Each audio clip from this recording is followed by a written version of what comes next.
तो फिल्म तो स्टार्ट होती है और हम जून नाम के एक लड़के से मिलते हैं जो कि एक सोशल वर्कर है।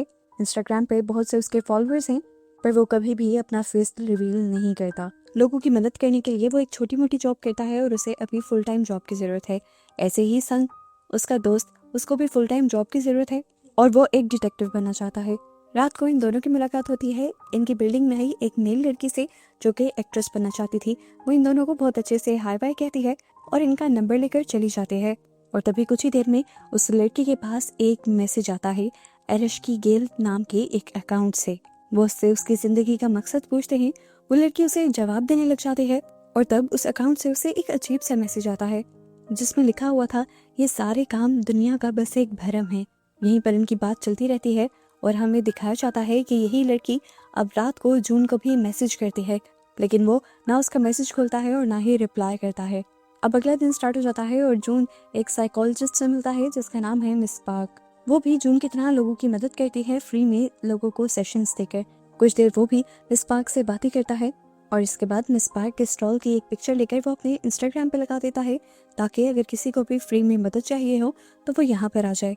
अब इसी रात हम देखते हैं कि जब संग जून से मिलने के लिए आता है तो वो देखता है कि उनकी बिल्डिंग के पास कोई था जिसके हाथ में एक कैमरा भी था। साफ लग रहा था कि वो खुफिया तरीके से किसी की पिक्चर्स ले रहा था, लेकिन संग के आते ही वो यहाँ से चला गया। अब संग और जून मिले और जून ने बताया कि रात ही मुझे मेरी नेबर का मैसेज आया था। वो मिलना चाहती थी, मदद चाहती थी, पर मैंने उसे रिप्लाई नहीं किया। संग उसे कहता है तुम्हें रिप्लाई करना चाहिए था। अब ये लोग बात करते हुए बाहर आए ही थे कि इन्हें एक शॉकिंग न्यूज़ ये पता चली कि उस लड़की ने सुसाइड कर ली थी। ये जानकर सबसे ज्यादा दुख जून को होता है क्योंकि अब उसे ये लगने लगा था कि उसकी नेबर की मौत उसकी वजह से हुई है। अगर वो मदद करने के लिए चला जाता तो शायद आज वो जिंदा होती। पुलिस के इन्वेस्टिगेशन के बाद वो अब अपनी नेबर के घर पे आ जाता है, उसके रूम में आ जाता है और उसके अकाउंट्स चेक करने लगता है। उसे पता चलता है कि लास्ट टाइम उसकी नेबर को एरशकी गेल नाम के अकाउंट से मैसेजेस आए थे। उसने उससे बात की थी। ये मैसेजेस पढ़कर उसे साफ लग रहा था कि इन्हीं की वजह से उस लड़की ने सुसाइड की होगी। संग को भी वो ये बात बताता है कि इस अकाउंट से मैसेज आने के बाद उसने अपनी जान ले ली थी। ये लोग अब उसके अकाउंट पर मैसेज करते हैं और पूछते हैं कि आखिर तुमने हमारी नेबर के साथ किया क्या। पर रिप्लाई आता है मैंने कुछ नहीं किया, ये सब तो गॉडेस ऑफ डेथ ने किया है जिससे कोई बचकर नहीं जा सकता। इस अकाउंट की ऐसी बातों से इनका शक अब हकीकत में बदलने लगा था।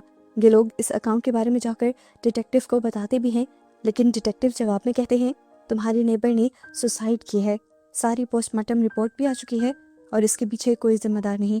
वो जून और संग की बात समझ ही नहीं रहे थे, इसलिए जून और संग ने फैसला किया कि वो दोनों खुद ही इस लड़की को इंसाफ दिलवाएंगे और यही उसकी मांगी हुई मदद का आखिरी जवाब होगा। अब एरशकी गेल के बारे में और जानने के लिए ये लोग एक हैकर के पास जाते हैं जो इस अकाउंट का एड्रेस जानने की कोशिश करती है पर नाकाम हो जाती है क्योंकि जो भी ये अकाउंट चला रहा था वो वीपीएन का इस्तेमाल करता था। लेकिन हाँ, एक बात का वो पता जरूर चला लेती है कि एरशकी गेल जिसको भी मैसेजेस करता है उसके बाद अगले दिन या दूसरे दिन उस इंसान की मौत हो जाती है। यानी वो एक साइको सीरियल किलर था जो डिजिटली बिना सबूत छोड़े लोगों को मार रहा था। इसी दौरान हम देखते हैं कि सामने वाली बिल्डिंग से कोई आदमी छुपके से इनकी पिक्चर्स ले रहा था। ये वही आदमी था जो उस दिन संग से भी टकराया था। इस टाइम जून और संग बहुत ज्यादा कंफ्यूज थे। अगले दिन वो उसी साइकोलॉजिस्ट के पास जाते हैं जिससे वो पहले भी मिले थे। ये लोग यहाँ आकर मिस पार्क से सवाल करते हैं कि क्या कोई इंसान बातें कर करके किसी दूसरे इंसान को ऐसी सिचुएशन तक ला सकता है कि वो अपनी जान ले ले। मिस पार्क कहती हैं हाँ, जिसकी साइकोलॉजी पर अच्छी पकड़ होगी वो ऐसा कर सकता है और हमें ऐसे लोगों से बचकर रहना चाहिए। ये बातें जानकर वो लोग भी डर जाते हैं और अब अपने एक यूट्यूबर दोस्त के पास जाते हैं। वो उसे सारी बात बताते हैं कि इस तरह एरशकी गेल के अकाउंट से जिस जिसको मैसेज आता है वो अपनी जान ले लेता है। वो कहता है कि प्लीज़ इसके बारे में एक ब्रॉडकास्ट करो ताकि ज़्यादा से ज़्यादा लोगों की जान बचाई जा सके। अब ये लोग ये सब करके निकले ही थे कि इन्हें नूरी का मैसेज आया, उसी हैकर का जो उसे अपने ऑफिस बुला रही थी। वो बताते हैं कि एरशकी गेल का उसे भी मैसेज आया था, पता नहीं कैसे, पर एरशकी गेल को ये पता चल गया था कि ये लोग उसके बारे में पता चलाने की कोशिश कर रहे हैं। और अब एरशकी गेल ने उससे पूछा था कि तुम्हारी लाइफ का मकसद क्या है। इन सारी बातों के बाद नूरी बताती है कि मुझे साफ पता है कि इस टाइम कोई ना कोई हम पर नजर रखे हुए है। नूरी की बातों के बाद ये और ज्यादा परेशान हो जाते हैं, अपने लिए भी और नूरी के लिए भी, क्योंकि नूरी एक लड़की थी। खैर, ये लोग जब बाहर जाते हैं तो देखते हैं कि सामने वाली बिल्डिंग के ऊपर एक लड़का अभी भी इनकी तस्वीरें ले रहा था, इस लड़के को इन्होंने कई मर्तबा देख लिया था और एक मर्तबा तो रंगे हाथों पकड़ने की कोशिश भी की थी, लेकिन तब वो लड़का इनके हाथ से निकल गया था। अब ये लोग जल्दी से नूरी को कॉल करते हैं और बताते हैं कि वो लड़का तुम्हारी बिल्डिंग के ऊपर है। नूरी जल्दी से बिल्डिंग के ऊपर जाकर उस आदमी को पकड़ लेती है, जिसके बाद ये उसे पकड़कर अपने घर पर लेकर आते हैं। एक दो मर्तबा थप्पड़ मारने के बाद वो लड़का सब उगल देता है कि मैं जो कुछ भी कर रहा हूँ वो अरेस्ट की गिल के लिए कर रहा हूँ। मैं उसे पर्सनली नहीं जानता, लेकिन एक दिन मुझे उसका मैसेज आया था। वो मेरे बारे में वो कुछ भी जानती है जो मैंने अपने आप से भी छुपा कर रखा, और इन्हीं सब चीज़ों की वजह से वो मुझे ब्लैकमेल करके मेरे से सारे काम करवा रही है। अभी तक तो इन लोगों को उस पर तरस आ रहा था, लेकिन जो अगली उसने बात बोली उसकी वजह से संग और जून को उसके ऊपर बहुत गुस्सा आया कि यहाँ तक कि दोनों ने उसे मारना शुरू कर दिया। वो कहता है असल में दूसरों की लाइफ पर नजर रखना मेरी हॉबी भी है, बस यही वो बात थी। उसके बाद जब ये दोनों उसे मारने की कोशिश करते हैं तो नूरी उन्हें रोक देती है। इस आदमी की कहानी जानने के बाद ये लोग जान गए थे कि अरेस्ट की गेल को ये लोग जितना सिंपल समझ रहे थे उतना सिंपल यहाँ पर सब कुछ था नहीं। वो एक बहुत बड़ा गेमर था। इससे पहले कि ये लोग और इन्वेस्टिगेशन कर पाते, अगले सुबह इन्हें डिटेक्टिव की कॉल आती है, जिसमें इन सब के लिए एक खुशखबरी थी। डिटेक्टिव बताते हैं कि तुम्हारे अलावा भी हमें कई लोगों ने अरेस्ट की गेल की कंप्लेन की। हमने फौरन इन्वेस्टिगेशन शुरू कर दी और जब हमें उसके घर का पता चला तो हम उसके घर उसे पकड़ने के लिए गए, लेकिन उससे पहले कि हम उसे पकड़ पाते हमने देखा कि वो पहले से ही सुसाइड कर चुका था। ये सुनकर जून की सांस में सांस आती है और अब डिटेक्टिव उसे कहते हैं तुम्हें भी परेशान होने की और ज़्यादा ज़रूरत नहीं, अब बस ये अपने अंदर का डिटेक्टिव बंद करो और जाओ जाकर कोई काम धंधा ढूंढो। यही बात वो जाकर रात में अपने दोस्तों को बताता है, यानी संग को और नूरी को, लेकिन नूरी कहते हैं मुझे इस बात पर बिलीव नहीं, मैं नहीं मानती कि इतना बड़ा किलर इतनी आसानी से अपनी जान ले ले। नूरी की ये सारी सोच सही भी निकलती है।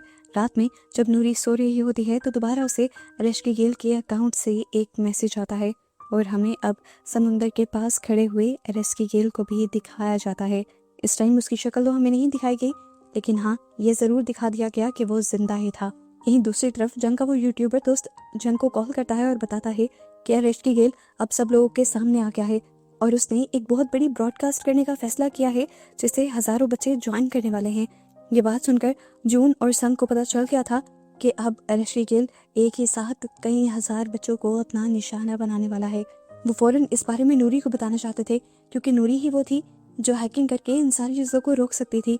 पर जैसे ही संग उसे कॉल करता है तो नूरी बहुत ही अजीब सी आवाज़ में उसे कहती है अब मैं इस पर कोई काम नहीं करना चाहती। उसकी आवाज़ में अजीब दर्द था जो संग ने महसूस कर लिया था।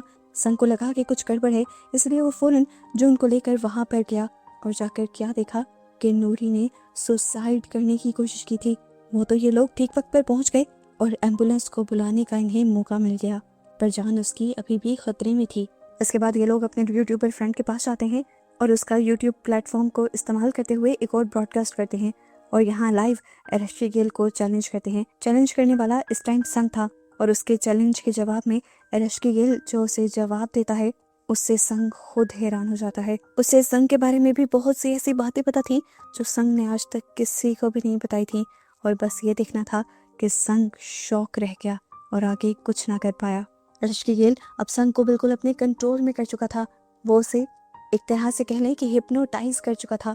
जून भी जो ये लाइव ब्रॉडकास्ट देख रहा था संग की और अरेश की गेल की चैट देखकर वो फौरन संग के पास आ जाता है और देखता है कि संग बहुत बुरी हालत में है और अपने आप को मारने वाला है, लेकिन वो उसे होश में लाकर उसे अरेश की गेल के हिप्नोटाइजेशन से आज़ाद करवाकर उसकी जान को बचा लेता है और उसके बाद वो नूरी से मिलने के लिए आता है।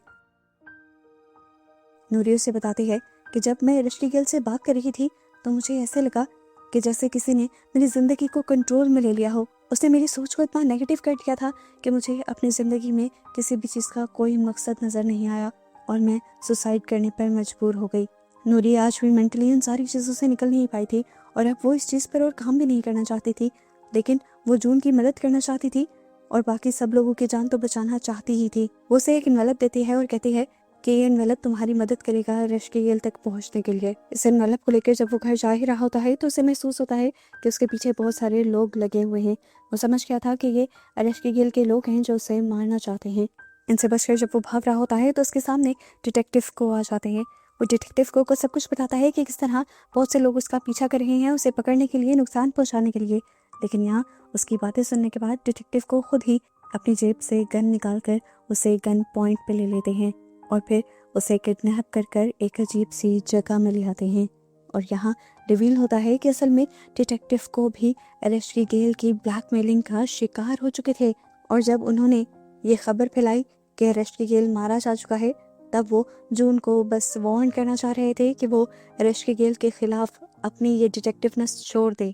लेकिन जून ने जब ये पूछताछ और सर्च बंद नहीं की, तभी उन्हें जाकर ये कदम उठाना पड़ा। एरेस्टी गेल को डिटेक्टिव को के बारे में भी बहुत सी चीज़ें पता थी जिससे उनका करियर भी तबाह हो सकता था, इसलिए वो मजबूरन एरेस्टी गेल की मदद कर रहे थे।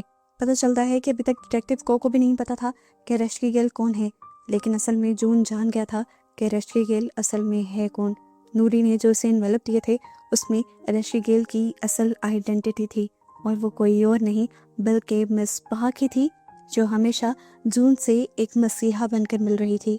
इससे पहले कि जून उससे कोई सवाल करता, मिसबाह खुद ही बोलना शुरू करती है और कहती है, याद है आज से 3 साल पहले तुमने एक रेस्टोरेंट के बारे में गलत फीडबैक दिया था। एक रेस्टोरेंट का खाना तुम्हें खराब लगा था और फिर तुम्हें पता है इसके नतीजे में क्या हुआ था? हजारों लोग तुम्हें फॉलो करते थे। तुम्हारी वजह से सबने उस होटल को बुरा कहा और फौरन उसके ऊपर इन्वेस्टिगेशन शुरू हो गई। पता चला कि इस रेस्टोरेंट में आने वाला रॉ फूड ही खराब था और वो रॉ फूड जिस कंपनी से आया करता था, मेरे डैड वहाँ के सीईओ थे।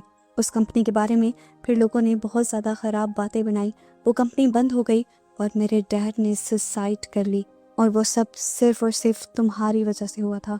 वो कहती है, उस दिन जिस दिन मेरे डैड मरे थे उसी दिन मैंने ठान लिया था कि मैं तुमसे अपना बदला लूँगी, लेकिन मैं तुम्हें जान से मारना नहीं चाहती थी। मैं चाहती थी कि तुम तड़प तड़प कर मरो, इसीलिए मैंने तुम्हारे इर्द गिर्द का माहौल ऐसा बना दिया कि तुम्हें कुछ अच्छा लगे ही ना।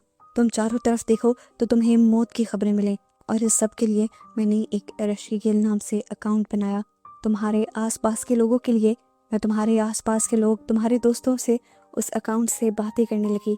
वहाँ पर मैं एक म्यूज़िक चलाती थी जिससे तुम्हारे दोस्त हिप्नोटाइज होकर पूरी तरह मेरे बातों में आ जाते थे और फिर मैं उनके जहन में इतनी नेगेटिव थॉट्स डाल देती थी कि वो मरने पर मजबूर हो जाते थे। और सिर्फ एक इंसान से बदला लेने के लिए उस साइको ने इतने सारे लोगों की जान ले ली। अब जून उससे सवाल करता है कि तुमने मुझसे बदला लेने के लिए कितने मासूमों की जान ले ली और तुम्हें क्या लगता है ये सब कर कर तुम्हें इंसाफ मिल गया? वो कहती है, पता नहीं, लेकिन देखो तुमने मुझे एक इंसान से एक मॉन्स्टर बना दिया और मैंने कितने मासूम लोगों की जान ले ली। ये सुनकर जून अपना सर झुका लेता है और फिर उससे उसके किए की माफ़ी मांगता है। वो कहता है, मुझे नहीं पता था कि तुम्हारे डैड मेरे एक छोटे से कदम की वजह से इतना बड़ा कदम उठा लेंगे, अपनी जान ही ले लेंगे। अगर मुझे पता होता तो मैं ऐसा कभी ना करता। मैंने तो जो किया था वो सभी लोगों की भलाई सोचकर किया था। मुझे लगा था कि कंपनी अपना म्यार ठीक कर लेगी और सब कुछ ठीक हो जाएगा, पर यहाँ तो सब उलट हो गया। जून उससे कहता है, अब तो जो हो गया सो हो गया, तो मुझे मार दो और ये सब कुछ खत्म कर दो। पर मिसबाह कहती है, अभी नहीं। वो यहाँ पर किसी को मैसेज करती है और जून को बताती है कि अब तुम्हारे दोस्त संग की भी जान खतरे में है। दूसरी तरफ दिखाया जाता है कि संग को मारने के लिए बहुत सारे लोग वहाँ पहुँच जाते हैं। वो संग को मार मार कर जख्मी भी कर देते हैं, लेकिन इससे पहले कि वो उसकी जान ले लेते, नूरी यहाँ पर आकर उसकी जान बचा लेती है। और यहाँ हमें पता चलता है कि वो एक हैकर होने के साथ साथ बहुत अच्छी फाइटर भी थी। जबकि दूसरी तरफ एरेस्टी गेल यानी मिसबाह दोबारा से एक ब्रॉडकास्ट करने वाली थी जिसके जरिए वो भी बहुत से लोगों को मारने का प्लान कर रही थी। लेकिन यहाँ जून आकर उसे रोकता है और कहता है, ऐसा मत करो, लेकिन वो रुकती नहीं। तब जून कहता है, तुम जो मर्जी करती रहो, लेकिन अब तुम्हारी ये ब्रॉडकास्ट कोई ज्वाइन नहीं करेगा, क्योंकि इस टाइम मेरी शर्ट के बटन में एक स्पाई कैम लगा हुआ था जिससे तुमने जो कुछ भी कहा वो लाइव स्ट्रीम के जरिए सभी लोगों को पता चल गया है। तुम्हारी हकीकत अब खुल चुकी है। जैसे ही उसे समझ आता है कि अब मेरा खेल खत्म हो गया, तो वो अपनी जान लेने की कोशिश करती है और जहाँ पर खड़ी होती है वहीं से जंप कर देती है।